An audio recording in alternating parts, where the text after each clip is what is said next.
All right, welcome back to Shaving with Fuzzy. I'm Fuzzy. Hi, y'all. On a Sunday evening. Kind of rare to have a Sunday off, but I've actually had the whole weekend off. Checking account ain't going to like it much, but yeah, got to have time off sometime, I guess. Had a sore shoulder for some reason. I call that getting old pains, even though I'm only 53, so I ain't really that old, especially compared to a lot of y'all. But anyway, so it's Monday now. I was going to make this a British shave. You know, they had the coronation yesterday, yada, yada, yada, whatever. And then I remembered this is the first Monday of the month, so I'm going to do a lather catcher shave, and I don't have a British lather catcher, and I also don't have a British brush, so there we go. So it's sort of, kind of British, because I was reading, thanks to the coronation stuff and all, that Penhaligon's has the royal warrant, and that the King Charles, what is it, the three, is uses Blenheim Bouquet. Now, I have over the past said I didn't know how to pronounce that, and I was pronouncing it Blenheim because that's, kind of how it's spelled. But according to my research, it's Blenheim after the castle, and which ironically is where Sir Winston Churchill was born. I'm not getting into the debate on Winston Churchill. I think he was a pretty good dude, product of his time, and I understand some shortcomings. I get it. There were some American generals and stuff that have the same shortcomings, but they did what needed to be done when it needed to be done. Nothing against Germans, but we don't speak it. There's a reason. All right. There's also a reason that we don't have a king. We fought a war for it. That's all right, too. So anyway, I have some Blenheim Bouquet that I've had for quite a while, and it has all nice and dried out. Still has a wonderful scent. It's vegan, and everybody knows that Fuzzy's more of a tallow guy, but I've used this. It's really good stuff. It's got a really nice scent. Really, you can't. I don't know who can talk bad about the scent there. So anyway, that's what we're going to do for a soap. And even though it's dried out, my assumption is, and my thought is, and it's going to do fine. I'm not going to bloom it. If you remember, the only thing Fuzzy blooms is flowers. Not going to bloom the soap. I don't think you need to. Just like using a vintage, let's say Colgate or Williams, when they get kind of dried and funky looking, use them the same way. Damp brush brings them right back to life. And that's another thing we're going to look at is building lather on a brush. There was a question the other day about how I do Williams. Well, I do all my soaps the same way I do Williams. Damp brush, build a paste on the brush, and face lather the way called intended. Right? All right. We can get rid of the old hat there and put up with the hat. You see, it's been a couple of days worth of growth here, so we actually got a little something to work on. So that's always fun. So stick with our British theme. We are going to use Pashana Aftershave. This is some really classy stuff. If you've never used this, I recommend it. It's really classy stuff. I got some in a trade, or I sent something to somebody. It wasn't really a trade. I gifted them something that I had that I wanted to give to somebody. And then this is what they sent in return, which was really, really, really nice of them because it's a really nice aftershave. It's one of the few things, a lot of things I have I just use, and when I run out, I'm out. No big deal. If it's something vintage and I run out, it was vintage and it's gone. But I do use this pretty sparingly, even though I could order more. But it's more expensive than what I normally pay for aftershaves. I'm pretty cheap. Which brings me to another story, and it's a heartbreaking story at that. So if y'all remember, I have said many times before that I would get my Penald aftershaves from a store in Lafayette, which is up the road a little bit. And I made a trip over there last week, Thursday I think it was, and I was disappointed to find out that they no longer carry Penald stuff. They still have some wet shaving stuff. They have the Shave Factory stuff. They have some of the VDH newer stuff. You can still get the Chinese injector blades, the chicks they're called. Also, they had some two-sided thingy blades that I'm going to try. The Shaving Factory is the brand name on those. I'll be giving those a try.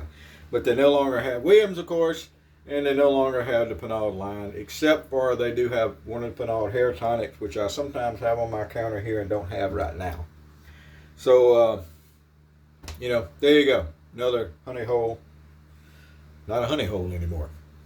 But anyway, so a little disappointing there, but that's okay too, just the way it goes.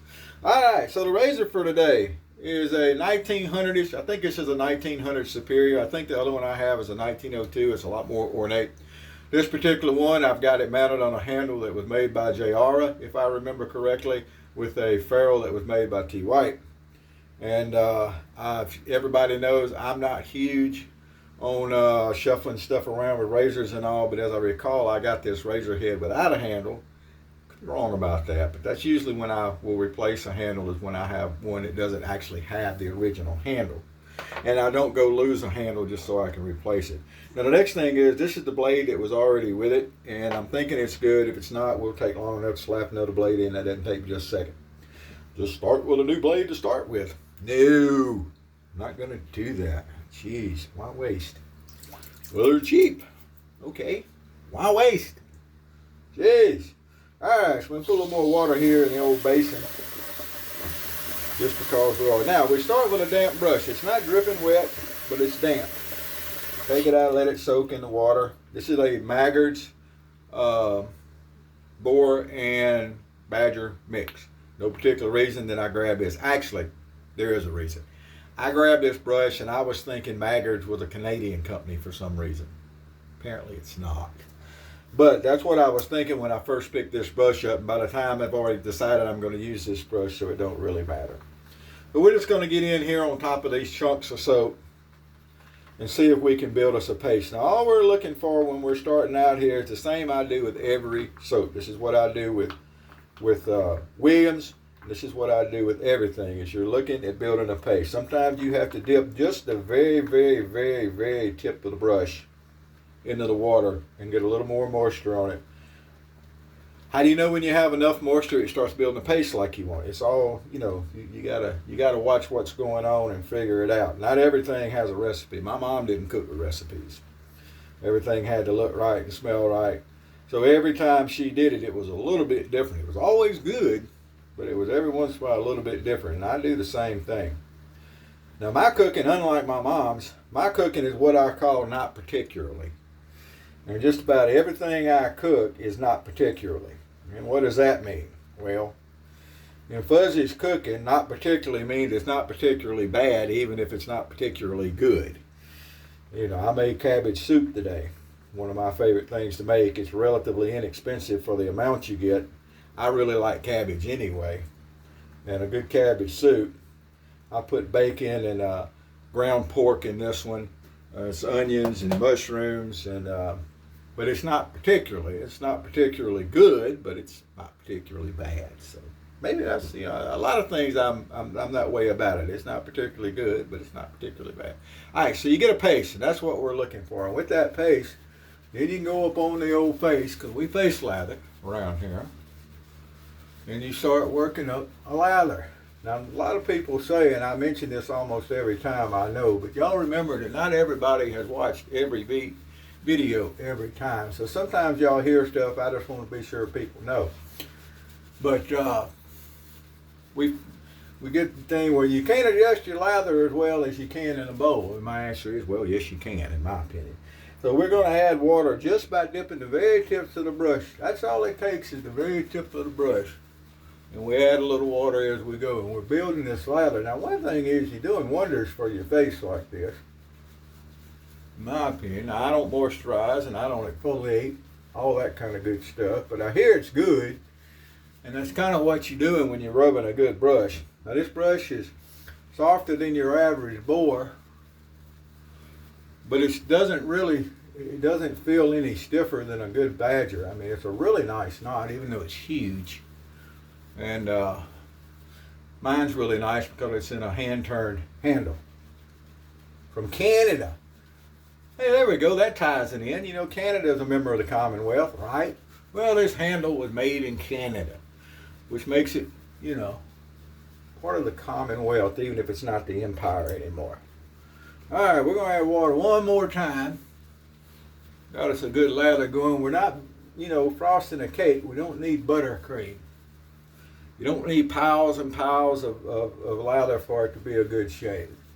You need good slick lather. A nice, dense, slick, wet lather is wonderful. And that's what we got here. I mean, Penhaligons, I might not be saying that right. But anyway, they are a quality. So, now that being said, I think Sterling soap is just as good as soap, personally. But anyway, and if anyone's wondering, we are still drinking the French Market with chicory in it. I still got some of that left. So I woke up with a headache and everything, and I realized I hadn't had a cup of coffee in a little while. If I go a day or so without a cup of coffee, which I sometimes do at home if I'm sleeping a lot, which is what I do on days off, I'll get a headache. I'm not addicted to cigars, pipe tobacco. If I go for weeks and weeks and weeks without any of that, it ain't no problem. But if I go a couple of days without coffee, I get a headache. So that may have been the cause of my headache. But anyway, look at that beautiful Superior there. That is a beautiful, beautiful, beautiful razor. And there's some, oh, that blade's fine. There's some Jim razors out there. They all look the same. Jim and Star, all of them from that era. They look alike. And that's okay, because they all pretty much shave alike too. And it is a very, very, very nice shave. And as you can see, it's not any harder shaving one of these than anything. So I was on YouTube the other day, which is not unusual. And I don't think I post a whole lot. But every once in a while, a subject could come up that's kind of near and dear to my heart, and I'll have a couple of things to say. And a lot of these subjects, you already know what the majority of people are going to say. And a lot of times, I'm not even really trying to make a point or get anybody to go to my way of thinking. I just want a different point of view for people to read who come and read those comments. And I see that a lot, and I don't think people always understand. I'm usually not trying to change anybody's mind about anything. What people think, you can't really change. You know, a fanatic is somebody that won't change their mind and can't change the subject. And I try not to be that person. So I was making some comments, and the normal replies going on and stuff, and at some point I just quit commenting because I've done what I meant to do. But that's always fun, and people don't always understand. It's not always about changing somebody's mind. It's just about having different opinions. That's the way I was on the shave forums. Was I would say stuff sometimes that was aggravating to people, but the whole point was so that the younger shavers coming in would get a different point of view. Because if everybody's saying the same thing, if everybody's thinking alike, somebody's not thinking. I think Patton may have said that. One of the generals said that, or it was attributed to them. Whether they actually said it or not, who knows. But,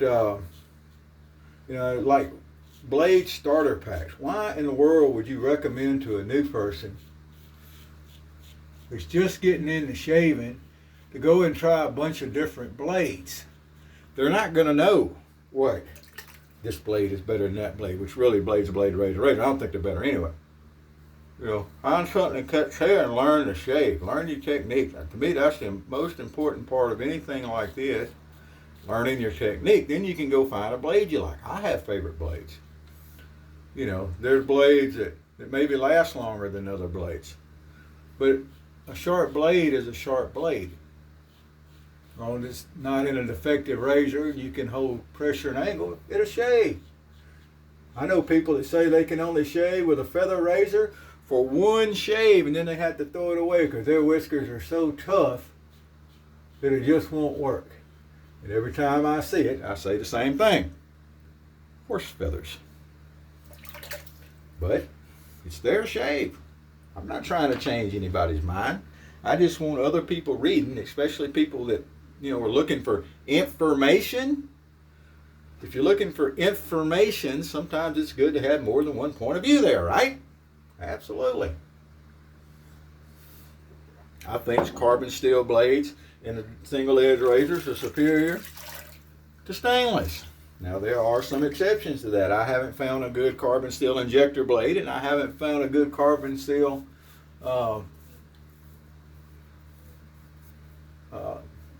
Boy, lost my train of thought. Oh, the carbon steel feather blades are garbage, no matter what. And I haven't found a carbon steel. Of course, they would be vintage. I don't think anybody's even building carbon steel injector blades these days. But I like carbon steel. Treat is the brand name I like the most, and the reason I like it the most because I can get it local still, unless that store stops selling that next time I go around, which is always possible. So anyway, everybody's going to have their beliefs, and there's a lot of times not a lot you're going to do to change it. For every point you can make that you think makes sense, somebody can make another point that to them makes more sense with the exact same data. It's just how it is. And there's things here in the United States that we really care about that the rest of the world thinks are stupid. But, you know, us that care about it have our reasons for caring about it. And folks that don't particularly care about it or think differently can take the same set of data that I'm going to use to explain my point, and they'll use it to explain their point. I read that there were some anti-monarchy demonstrators and stuff that are arrested before the coronation or whatever, before they could make problems, or maybe they were, I don't know, maybe they were making problems. But, you know, they'll use different data and stuff to make their point, and the people who are for the monarchy, the traditionalists, who I'm in the camp with, even though I don't have anything to do with kings. Remember, we fought a battle, so we didn't have that. Fought a war. But, you know, they'll quote the same things. They'll tell you that the monarchy brings in a lot of tourists, and people come to London to see things that are associated with the monarchy. And this, that, and the other. So anyway, I'm a traditionalist, so I'm okay with it. They're not trying to do anything to me. I'm not in a country that's a member of the Commonwealth, so I don't have a vote on anything anyway. So there you go. Now, during all that yakety yak yakking that ain't going to matter to nobody, we got a wonderful shave, which does matter, to me anyway. But that's the whole point. I've been feeling kind of blah the last couple of days. I got a shoulder that's hurting me. I don't know if I slept wrong or if I twisted wrong. I hadn't been lifting anything, but sometimes just turning wrong, and man, I got a shoulder ache. And I've been waiting for a good time for a shave and a cup of coffee. Everything's always better after a shave, right? There you go, absolutely. So here's a little bit of the Pashana. Hope I'm saying that right. But I find this stuff very classy. It's just, I don't describe scents, y'all know that. But this is it's almost a barbershop scent. Matter of fact, some people may clump it in with a barbershop scent, but it's you know, it's definitely a classy scent in my book. Makes your face feel good, and look at that. Look what we did with that old couple of days of growth. Probably close to 3 days because I worked a double on Friday. So I shaved last Friday afternoon, and this is Sunday evening. So do the math yourself. Call it what you want to. But whatever it was, the old 1900 lather catcher there took care of it. These things are amazing shavers. If you haven't gotten a hold of a lather catcher, a true lather catcher, there's no lid. Now these old ones, if they have the spring tabs on the side, you can use a modern blade on them. The ones that have the screws or they're not spring, those are made for wedge blades only. Now I could use a wedge blade in this one and have. It does a great job. This was during kind of a transitional period. So as long as they got the spring loaded on the side, you can use traditional, or not traditional, the modern style gem blades. If they don't have the spring load, especially if they have the screws, then it's a wedge blade, and you can buy the adapter that goes on the spine that angles everything up, and I don't think they work that good, and I don't mess with them. I tried them for a while, got a hold of a couple and tried them, and I didn't find anything particularly interesting about them. So I've got some razors that require a wedge blade. I have some wedge blades, and they're not sharp enough to shave right now, so I just don't do wedge shaves. I shave with what I have that works. But there we go. That's our Sunday, first Sunday of the month, because the first was on Monday this month. So this is the first Sunday of the month, lather catcher shave, and I'll be going to post that over at Toast. That's TOST3.com. Bills are paid, the lights are on over there. Feel free to drop by. Now, I haven't looked at it in a couple of days myself, even though when I'm off a lot of times I look at it more. But I haven't looked at it in a couple of days. In case you're wondering, that's what the soap looked like. Oops, lost a piece. Can't do that. Got to have that. So we'll put the top back on that, and it'll be just as good next time we go to use it. The fragrance is still there. The skincare is still there. It's still nice and slick. It lathers well. It is a vegan soap, and again, I'm more of a tallow guy, but I use vegan soaps, and as you can see, they do a really good job. I cleaned up really good around the old goatee, and everything is really, really, really nice. So there we go. We're running top of the green in the den, as I call it here. All right. I'm not as big as I used to be. I used to be a big old bear, but I lost some weight, and I'm trying to get down to a 34. Y'all yoo-hoo for me. I went from a 42 to a 36, 255, 260 pounds down to about 185, sometimes 180, depending on how good I've been eating. But I'm running for a 34, and I'm almost there. So there we go. That's what I'm working on. But I still call my place the den. So there you go. All righty then. Y'all have a great evening. Been a pleasure talking with you. Always fun. Y'all come back again sometime. And next time we'll see if we can get a traffic ran in for you, because there's plenty of crap around here to rant about. And these kids.